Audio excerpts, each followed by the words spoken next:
You know what time it is. Time to hang out with Mr. Coop. With Mr. Cooper. With Mr. Cooper. With Mr. Cooper. Get the latest scoop. From Mr. Cooper. From Mr. Cooper. From Mr. Cooper. Hang with Mr. Coop. With Mr. Cooper. With Mr. Cooper. With Mr. Cooper. Get the latest scoop. From Mr. Cooper. From Mr. Cooper. Yeah.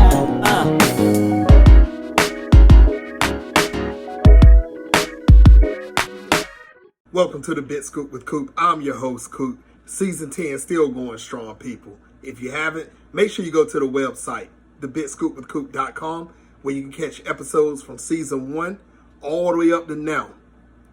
Big shout outs to everybody that's watching on Facebook, facebook.com/thebitscoopwithcoop.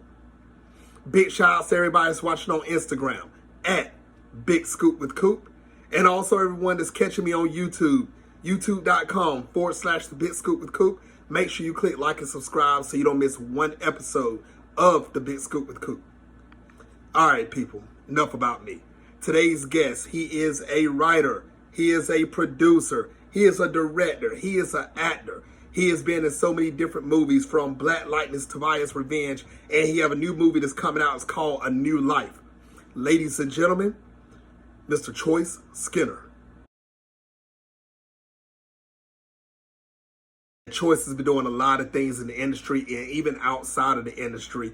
Master of self-defense, plus actor, plus doing writing, directing, producing. Like I said, the sky's the limit for this guy. He can actually go beyond that.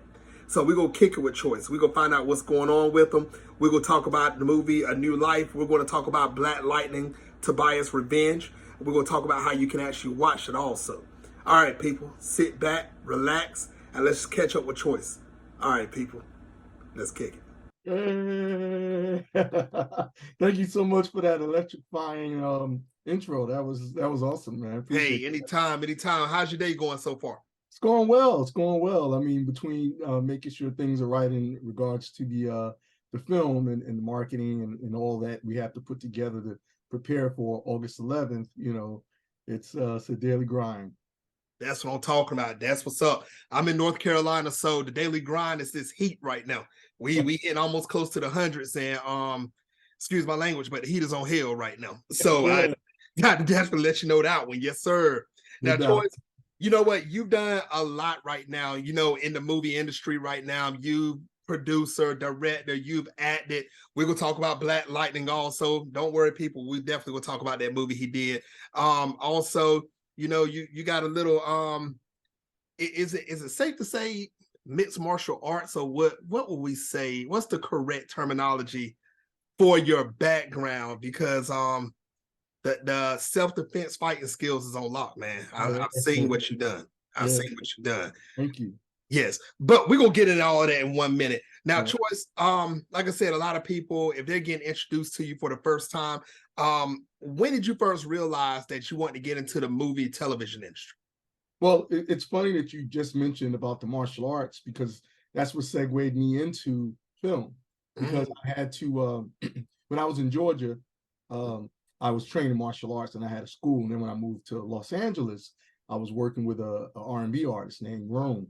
And after things didn't work out with him, I was like, well, I got all of this martial arts skill. Why don't I put it to use? So I checked into what it would take to do stunts.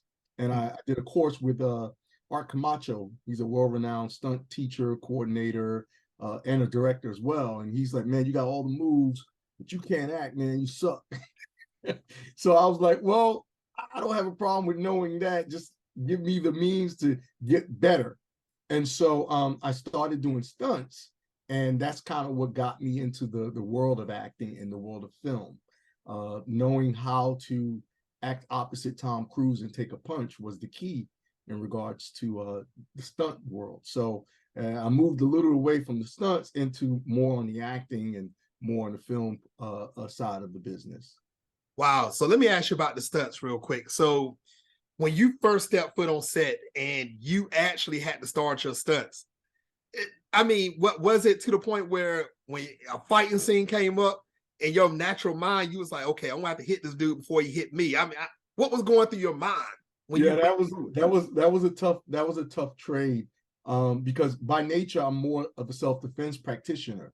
I mean, I've been studying 39 years of my life. Next January will be 40 years. Congrats. Yeah. I just got into the Hall of Fame for that. So shout out to Shidoshi Ron Van Cleef for putting me in that.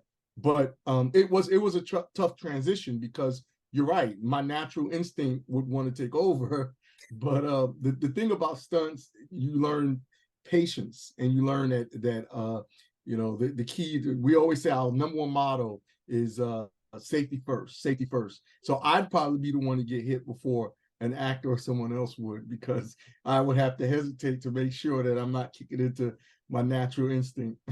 Ooh, I know Walgreens, CVS, Walmart. I know all them people love you, man. I know you be buying the Tylenol up because being on set, doing stunts. It's, and I'm saying it jokingly, but at the serious point too, because a lot of people think, oh, I can do this, but when you on set from 6 to 8 to 10 to 12 hours and you're taking on shots, rolling down, falling, you're putting, physical input and pressure to your body. Yeah. So, and I know you've been, self-defense and everything for over 30 years, but being on the movie side of things, you got to feel it a little bit, the physicality. Yeah. I mean, and I'll tell you, when you mentioned Black Lightning and Tobias Revenge, when I did that, I had on a restricting motorcycle suit that was custom made to fit me. Like, we went and got the leather sized, and the emblem was put on by Joan Moten and James in Black, and we took all of the necessary things to make it look great, but we didn't take into account that I got a fight in it. And so, man, I was sore for 3 weeks after that, because it's very restrictive. A lot of times when you see these suits now, they do more CG generation in regards to the suits and stuff, but mine was practical. So you feel, as a person on set, if you have to do something over and over and over, and that was the thing that you learn, like I said, the patience and understanding that safety is first, because all it takes is one wrong move. Stunt players get paid more than actors. People don't even realize that. They don't know. I mean, deservingly so. If you're jumping out of the second or third story window, it's different than crying from your right eye 5 times. Yeah, you got that right. A tissue can fix that. Tylenol, broken bones, tissue can't fix that. It definitely can't. That's what I'm talking about. Ladies and gentlemen that's watching worldwide right now, I want you to make sure you pay attention to Choice, what he's saying, because he's dropping gems. People don't want to get into the industry right now. If you think about doing stunts, make sure you get trained well, because it's not no one-shot take. It ain't no, oh, I fall one time, okay, go to the next scene. You fall wrong, get up, and you got to do it again. Yeah, the camera didn't catch it. We had a light change. There's so many things that can disrupt it. But now with the advent of digital cameras, see, when I was doing stunts, I first started learning, it was film. I mean, we did have digital, but it wasn't what you would use. You wouldn't use digital on the main sets. It was stuff for behind the scenes, or maybe a commercial or music video. But now you can have 8, 12 cameras, you capture the stunt. So if one camera misses it or something happens, you can fix it in post, or you can fix it by using another shot from another camera. But back in those days, it was film, and you had to get it. You had to get it right. That's true. That's true. Now, Choice, you kind of answered my next question to a certain extent, but I will still ask you, what type of hurdles did you go through when you first got into this industry? Well, it wasn't as sweet for Black people. I mean, people of color in general, but for Black people, it wasn't as sweet. There may have been on television a good 10 or 12% of roles out at that time.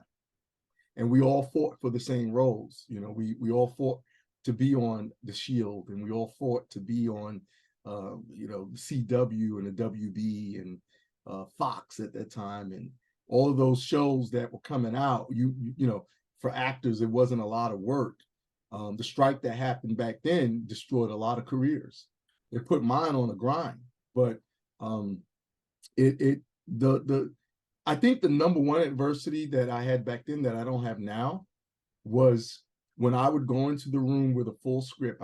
I'd write a script, go in and say, I want to write, direct this, and produce it, and maybe act in it. And they would look at me and go, and they would laugh.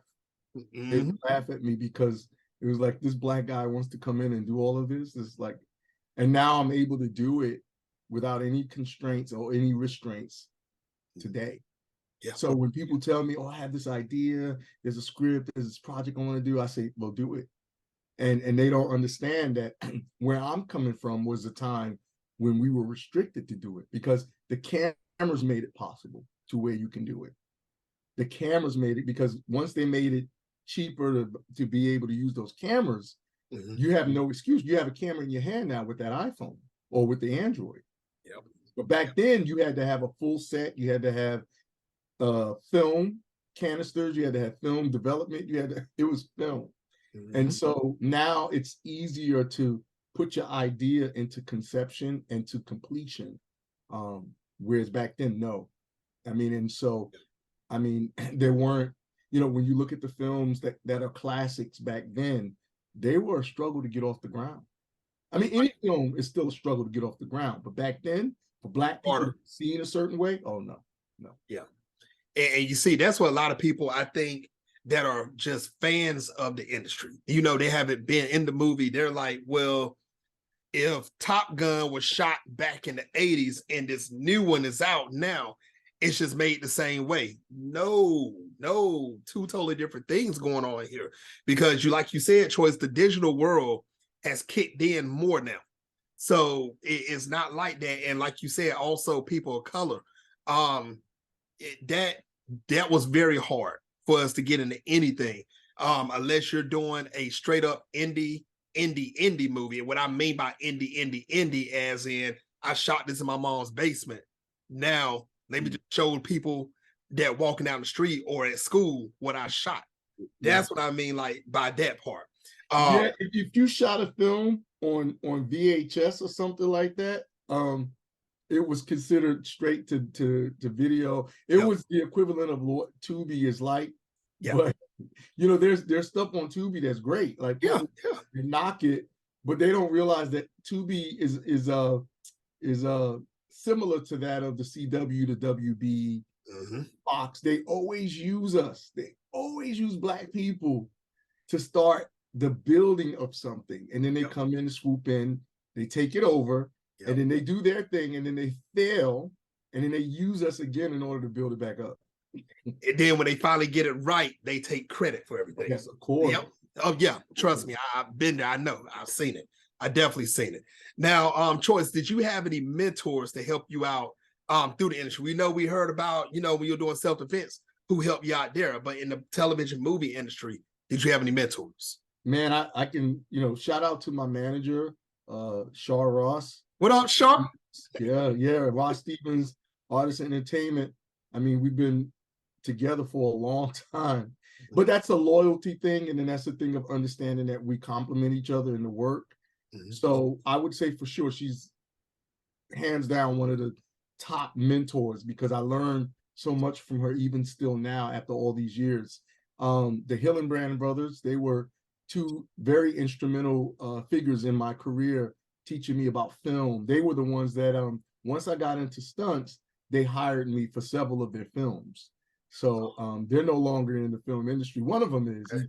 He's always telling me that he's got a project he wants me to be a part of, but that was such a long time ago. But they also were the first people to take me out the country. You know, that's the gift of being in the film industry. They took me to Romania, and I got to be stunt coordinator and got a little bit part in that film that they did. And then, you know, I had specific entertainment people who were kind enough to share information with me throughout the years, because, you know, you got to understand right now we're on the cutting edge of information. The information highway is huge. YouTube University is, you know, cranking people out with certification. Back then, everything was in books. And if you had to go to film school, you knew you were going to be paying anywhere from $100,000 to $200,000 just to go. So it was books And I did the same thing that I did when I was in music. I'm like, I learned by reading a lot of books. I'd go to the library, bring out like 8 or 9 books.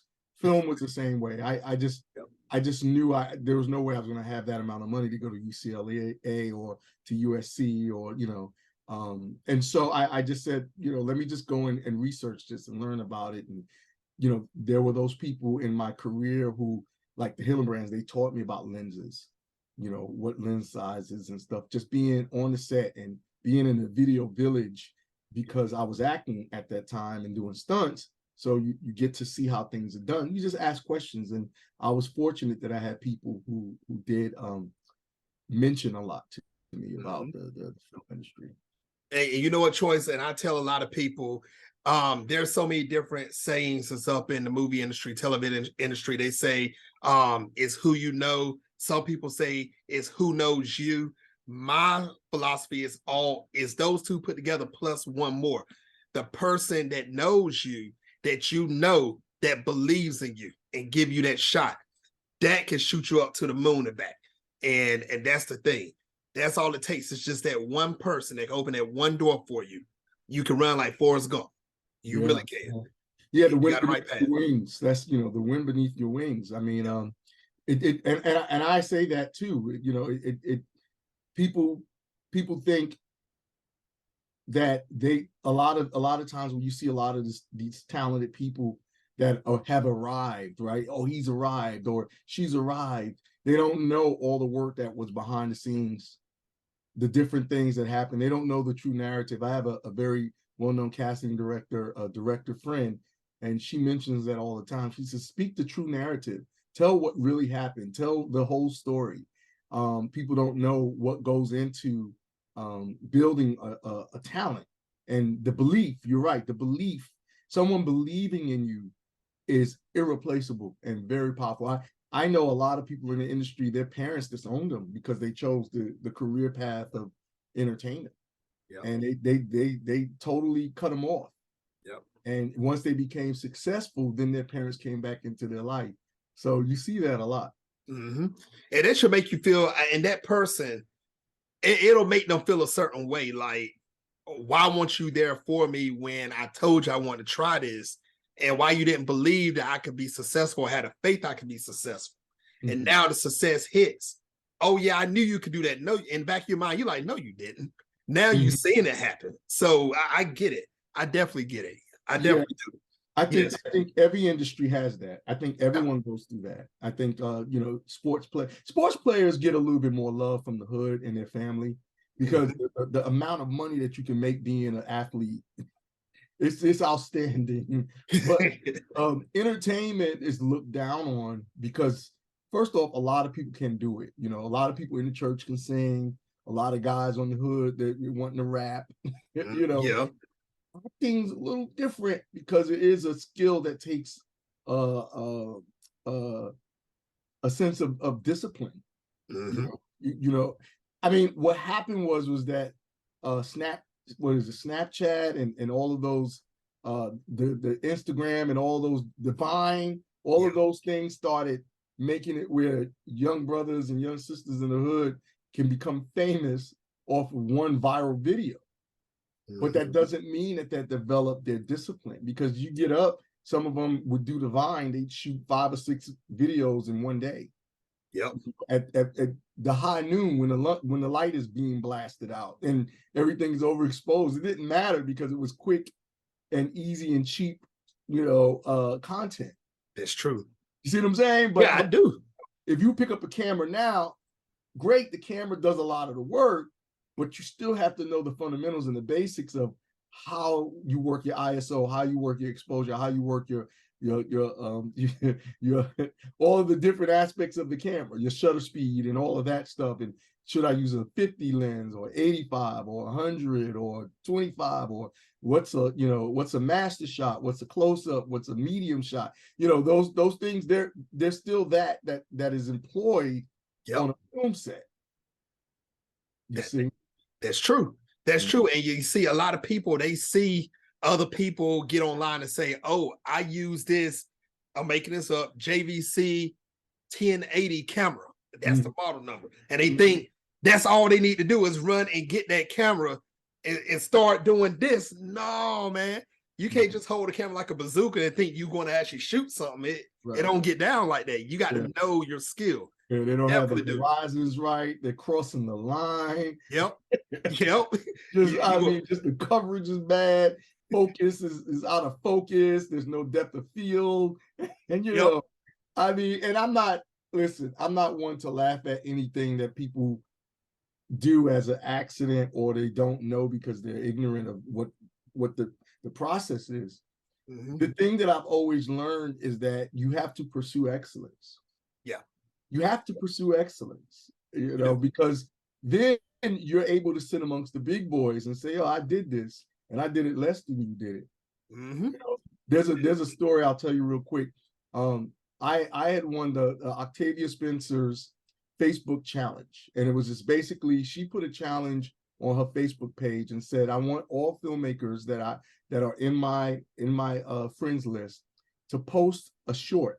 And if you win, you'll win $1,000, you win a camera, a tripod, and you'll win entry into one of the film festivals that she basically is sponsoring.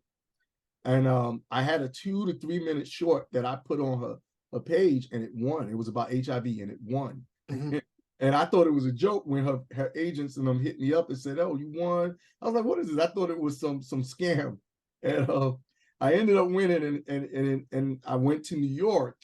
And mind you, I shot that short on a very early version of the iPhone. It was like the iPhone 4. Wow. Yeah, that far back. And 4S, I think it was. Mm-hmm. And when it screened, all the filmmakers came down in front of the screen, and we were talking, and they were asking us our budget. And one of the guys before me, he said, "Well, I shot it on the red. My short was $50,000. And then it comes to me and they said, "Well, what was your budget?" And I said, "Well, I shot it on the iPhone." And the guy next to me was like, "An iPhone?" And I said, "And it was for the cost of the bus ride for 4 people." He was like, "An iPhone the whole night?" He said, "How did you shoot that on the iPhone?"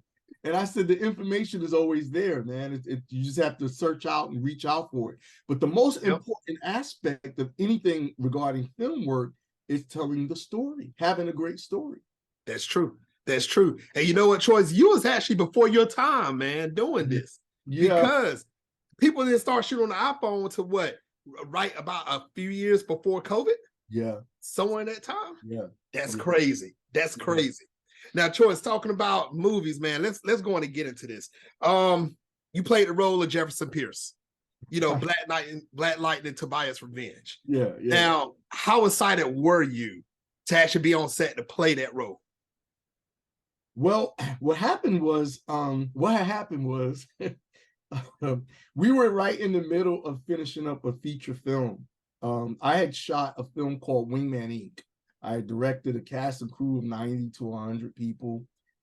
It was a 12-day shoot. I think so. I think it might have been 16 days. It might have been 16 days. But we had shot that film, and then I went into this Christian film that I've always wanted to do.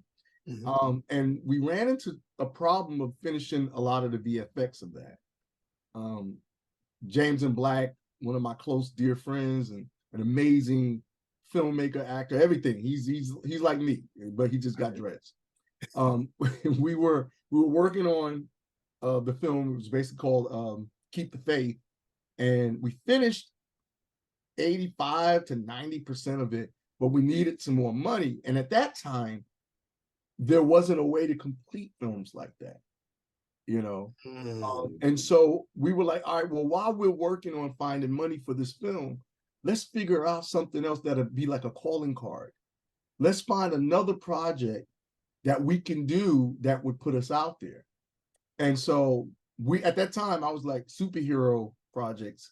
I'm seeing these young cats do these little 2-minute, 3-minute shorts and getting movie deals. And I'm like, okay, well, we can do that. Right? We just did this other feature film. We can do that.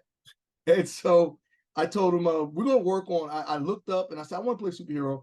And I looked up all the different superheroes. And I said, ooh, Black Lightning. Nobody's talking about him. He's obscure. You know, nobody, you know, unless you were in the 70s and 80s, you don't really know who he is. So I'm gonna do Black Lightning. So I called James up. I said, I'm gonna do Black Lightning and I'm gonna have you come in as Static. He was like, what? Really? Okay, cool. So it was a whirlwind, man. It just fell together. All of the actors from my acting studio, I gave them all different roles and different positions. I helped them to become producers and set people, and when you're acting and directing and you wrote it and you're producing, it just, you don't even think about it, man. You just go. So on set, I didn't really feel powerful until I had the suit on. When I had the suit on, to answer your question, I was like, okay, yeah, I'm doing this now. I'm doing this. Because like I said, the suit was restricting. It was a tight suit. Right. So it opened up a mental thing for me, because as an actor, you work from the outside in or the inside out. With that film, doing it, I was in when I had the suit on. If I didn't have the suit on, I was just directing, or I was working the camera. Understandable. Definitely understandable. So was this movie influenced by the CW show? No. See, that's what people don't know. Okay, we started production on a Black Lightning, the short film. We started 4 years prior to them actually releasing the film, their show. So the first 2 years, we were working on it. We shot it. We had it in the can, and we started working on the VFX. At the second year, it's when the CW announced it. And they said, oh, we're doing a Black Lightning TV series. We was like, what? So we was like, okay, we broke it up into 2 different parts at first, right? The film, because it was like 34 minutes. Right. So we said, let's make it an episode. Let's do episode 1 and then episode 2, because we were working on getting the VFX done. It was only 3 of us working on it. And maybe we hired out with 1 person for specific stuff. But it took 2 years additional to get that VFX done.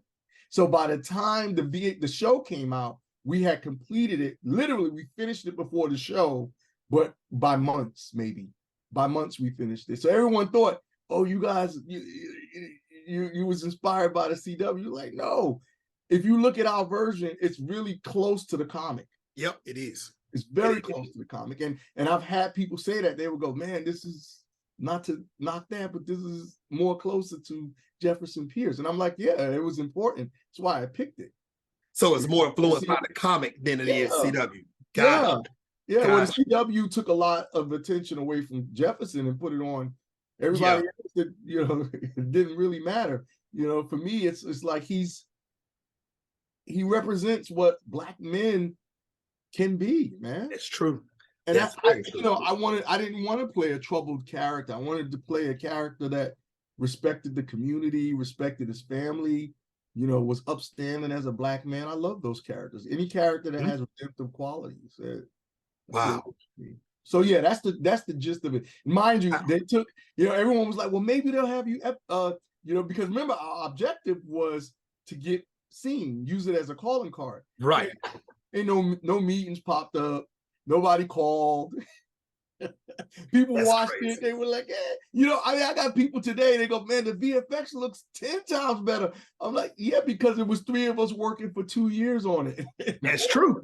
That's true. Now, Toys, how can everybody see that movie? It's on YouTube and Vimeo. Just punch in Black Lightning, Tobias' Revenge, and it pops up. It's on the first page of YouTube. If you punch it in, Black Lightning, Tobias' Revenge, it pops right up. You'll see it's a strong picture of me. I was learning at that time, basically how to work the algorithm and stuff, and how to make sure, the whole YouTube process, man, and for marketing, for any of you young budding filmmakers, the marketing and the promotion is crucial. You can have the best film on YouTube, but if nobody knows it exists, it doesn't matter. It just sits there lost in space. Yeah, so for us, if you punch in Black Lightning, and I've been blessed, man. I've had people put together different formats of like, okay, Black Lightning movie, Black Lightning comic, Black Lightning TV show, Black Lightning fan film. So I've been a part of that kind of stuff, which was really cool for me. That's what I'm talking about. Mhm. Ladies and gentlemen, watching worldwide, make sure you go to YouTube, watch the movie. But don't go right now because you're watching this interview. After the interview, go check out Black Lightning, Tobias Revenge. That's something that you definitely want to see. Yeah, Now, we are over 500,000 views, so 500,000 views. The 5th year anniversary of it being put up online in its complete form. Nice. Last week. So yes, like, share, subscribe, definitely. You heard Choice. I don't have to say it again. You heard what the man said. Go do it after this interview. Go do it. Absolutely. Now, let's talk about that backdrop that you got going on right now. Oh yeah, man. So you got this movie out. It's called A New Life. You directed it and you produced it. Am I correct? I wrote, directed, produced, edited, and lensed it. I picked up the camera and shot it. So how excited were you when this movie finally started coming into fruition, where everything started getting put together? How excited were you when you was on set? I'll tell you a story real quick. So many years ago, I went to a screening of a movie called Last Holiday with Queen and LL Cool J. I knew the the producer of that film. Okay. And I told him, I said, man, this film's going to do really, really good, blah, blah, blah. He said, you don't know the numbers. And then he explained to me, he said, this film is over 20 years old. And I said, what? He said, yeah, we had so many different people. We had Will Smith attached to it at one point. We had all these different people attached to it. That was the story of that film. Over 20 years.